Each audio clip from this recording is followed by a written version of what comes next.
Problem of multiple taxation. हम लोग एक ही चीज पर न जाने कितनी बार टैक्स भरते हैं। जैसे कि जब आप पैसा कमाते हैं तो इनकम टैक्स भरते हैं, उस इनकम से आप गाड़ी खरीदते हैं तो गाड़ी खरीदने पर जीएसटी देते हैं, जब गाड़ी खरीदते हैं तो रोड टैक्स भी सरकार आपसे वसूलती है, फिर रोड डेवलपमेंट सेस भी आपसे लेती है, अब आप मोटर इंश्योरेंस भी कराएंगे गाड़ी का तो उस पर भी जीएसटी लेती है, और उसके बाद आप जब पेट्रोल या डीजल भरवाएंगे उस पर भी सेस और वैट लेती है, और अंत में जब आप अपनी गाड़ी को सड़क पर चलाएंगे तो टोल टैक्स के नाम पर जनता से पैसा वसूलती है। That is multiple taxation points. इतने सारे टैक्सेशन ओवरलोड कर कर हम इस देश के आम आदमी का खून चूस रहे हैं सर। और सबसे बड़ी प्रॉब्लम इस देश की आज जो बनती जा रही है आम आदमी के लिए वो है टोल टैक्स। सांसद और मंत्री को टोल टैक्स नहीं देना पड़ता, हमें छूट है टोल टैक्स से, लेकिन इस देश के आम आदमी को हर जगह टोल टैक्स देना पड़ता है। एक रिपोर्ट के मुताबिक हाईवे पे 2 रुपए प्रति किलोमीटर का टोल टैक्स इस देश के आम आदमी को भरना पड़ता है। और अंत में अपनी बात खत्म करूंगा मैं एक कविता सुनाकर, थोड़ा सा सर और इंटेलिजेंस चाहूंगा, और इस टैक्स रिजीम के बारे में 4 पंक्तियां लिखी हैं सर, मैं आपके सामने पेश करना चाहूंगा। सरकार का एक सूत्री मिशन है टैक्स, सरकार का कमीशन है टैक्स।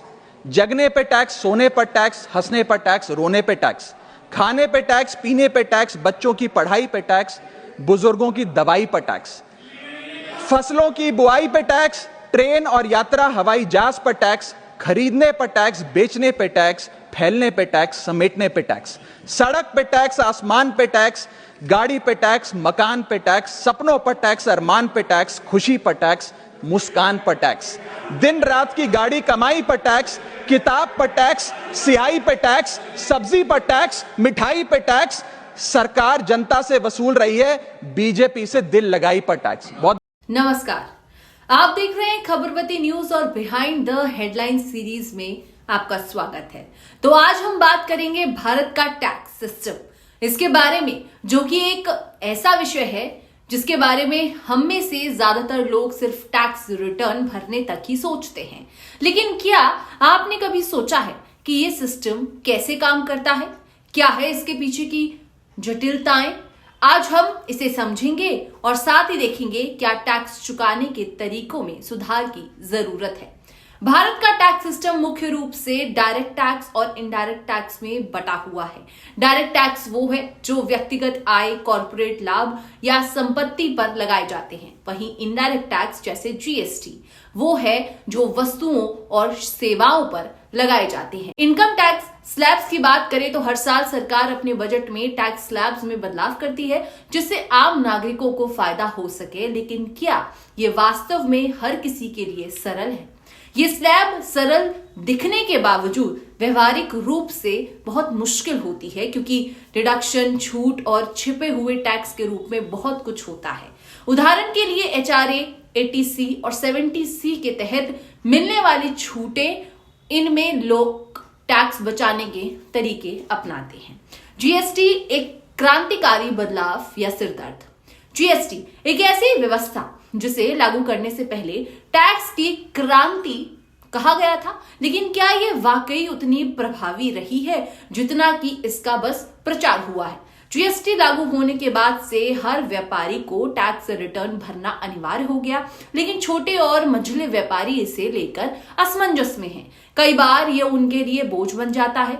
जीएसटी का उद्देश्य था टैक्स प्रणाली को सरल बनाना, लेकिन मुश्किल रिटर्न और कंप्लायंस से ये कभी कभी उलझन का कारण बन जाता है।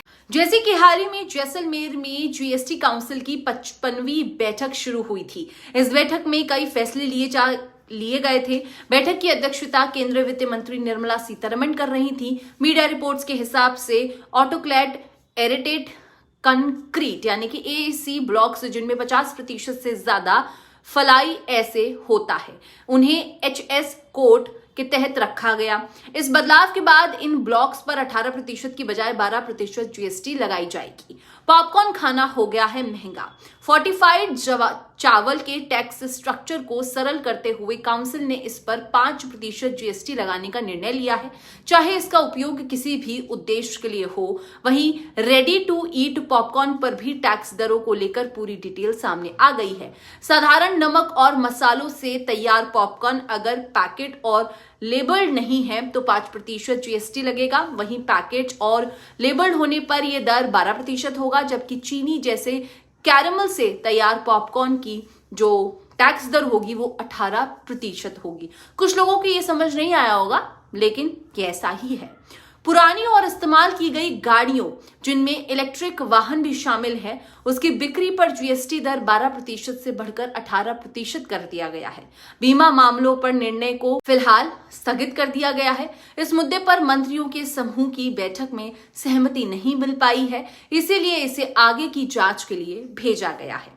अब आपको बता दें कि काउंसिल 148 वस्तुओं पर लगा रहे टैक्स दरों पर वापस से विचार कर रही है। उसमें लग्जरी वस्तुओं जैसे घड़ियां, पेन, जूते और परिधान पर टैक्स बढ़ाने का प्रस्ताव भी शामिल है। इसके अलावा सिन गुड्स के लिए अलग 35% टैक्स स्लैब की शुरुआत पर चर्चा हो सकती है। फूड डिलीवरी प्लेटफॉर्म जैसे स्विगी और जोमैटो पर टैक्स दर को 18% से घटाकर 5% करने का प्रस्ताव भी रखा गया है।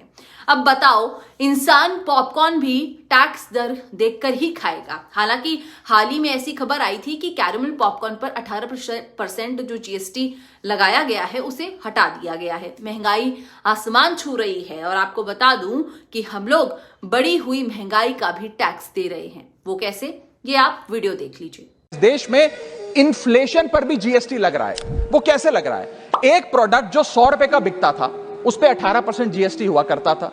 आज वो वस्तु महंगी हो गई, 100 से 150 रुपए की बिकने लगी, अब 18% 150 रुपए पे लगने लगा। यानी कि 50 रुपए की जो महंगाई है उस पर भी सरकार जीएसटी लेने लग गई है, which is GST on inflation. मैं चाहूंगा कि सरकार इस पर विचार करे। आपको नहीं लगता कि हेल्थ और एजुकेशन से टैक्स हटना चाहिए? हाँ, हॉस्पिटल में टैक्स नहीं है, लेकिन दवाइयों पर बराबर टैक्स है। इंसान किताबें ले नहीं पा रहा है और जैसे तैसे ले रहा है तो उसमें भी टैक्स दे रहा है। अब आपको बता दूं, जितने ये डंका बजाया गया था जितना कि जीएसटी आएगा तो बहुत अच्छा होगा, ये होगा, वो होगा, तो आपको ये भी पता होना चाहिए कि भारत में टैक्स चोरी एक बड़ी समस्या भी है। हाल ही में सरकार ने डिजिटल प्लेटफॉर्म्स को टैक्स चोरों के खिलाफ सख्त कदम उठाने के लिए निर्देश दिए हैं, लेकिन फिर भी भ्रष्टाचार और टैक्स चोरी पूरी तरह से खत्म नहीं हो पाई है।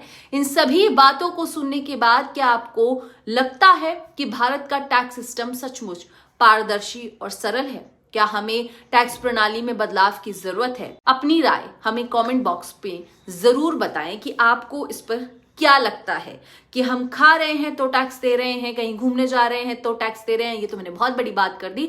मुझे तो आजकल ऐसा लगने लगा है कि घर के अंदर घुस रही हूं तो टैक्स दे रही हूं, एक पेन उठा रही हूं तो टैक्स दे रही हूं, हवा भी शायद आने वाले समय में ऑक्सीजन का भी हमसे टैक्स वसूला जाने लगे। इस पर आपकी क्या राय है कमेंट सेक्शन पर जरूर बताइएगा। फिलहाल के लिए इतना ही। अगर आपको वीडियो पसंद आया तो प्लीज लाइक कीजिए, शेयर कीजिए। खबरवती को ऐसे ही ढेर सारा प्यार दीजिए और ऐसी ही तमाम खबरें देखते रहिए। शुक्रिया।